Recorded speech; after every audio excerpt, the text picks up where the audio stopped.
I am Gavin White. I play for the Peterborough Petes, and I'm from Brockville, Ontario. He's a local hockey product from right here out of Brockville, Ontario, developed through the Rideau St. Lawrence Kings, the Upper Canada Cyclones, the U18 Braves, and the Brockville Tikis.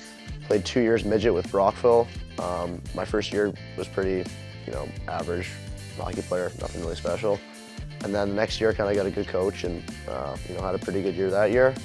And then Hamilton took a chance on me in the U18 draft that year. And Gavin White, he wasn't even drafted into the OHL priority selection, went into the OHL under-18 priority draft, almost got overlooked in that draft too. I talked to Hamilton that year in the OHL draft, and once again I had very low expectations. Just went to camp and kind of did my best, and they offered me a spot, which I thought was one of the best experiences of my life. And yeah, ended up in the OHL from there. And obviously last year I won a championship with Hamilton, which was probably the best moment of my life to date, and hopefully in Peterborough will do it again this year. Avery Hayes and Gavin White, two overagers. They bring that championship pedigree, and it's exactly what the Petes were looking for. I think it's just about keeping your head down, and I think a lot of kids give up on their dreams a little bit, not really necessarily too early, but they kind of take the NHL out of their dreams a little bit earlier than they probably should. And I think it's just keeping your head down and kind of whenever you get opportunities, you just gotta take them and run with them whenever you get them. Gavin White,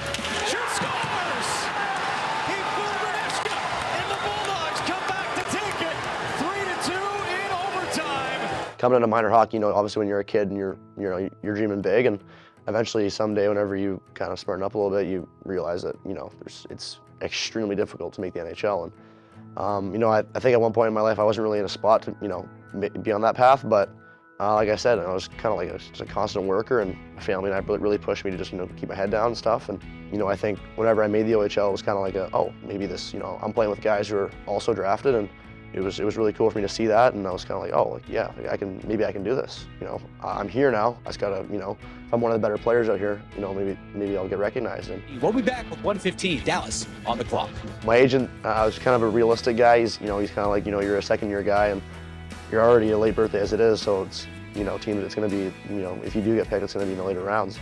And I was planning on going to the gym that day, and he was like, come home and be with your family from rounds 5 to 7. So me and a couple of my training partners were down at the gym, and whenever the 4th round started, I'm like, I got to head out just in case. And my agent called me, and he's like, I'm here. And your name just popped up on the board at 1:15 to Dallas. Day 2 of the NHL entry draft here from Montreal. Gavin White went to Dallas at 1:15. To be honest, I think I kind of blacked out from first those 5 minutes after. I was like hugging all my buddies, and we were crying, and some of those guys have just been there the whole time, all the way from Brockville minor hockey through Kings, Cyclones. They've just been there by my side the whole time, and it's just really cool to see that all come together, and how the world kind of works, where I was kind of with those guys during one of the best experiences of my life. Peterborough, here's White coming in. White shoots, he scores! It's not over until it's over. Like I said, I think a lot of kids give up on it a little bit too early, and which is a little bit sad, but for some people it's reality. And any kids that are in that 16, 17 range where they haven't really gotten their look yet at a high level junior hockey, or anything can really happen. Those years you can grow a lot, you can develop a lot.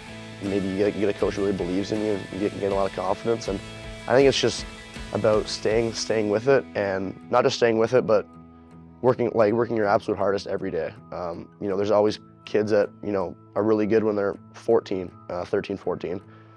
They don't pan out, and that's because they kind of take things for granted, and they stop putting in the work. And I think that's when a good time when you can start passing those kids, whenever you're getting bigger at 16, 17, and just like kind of what I did.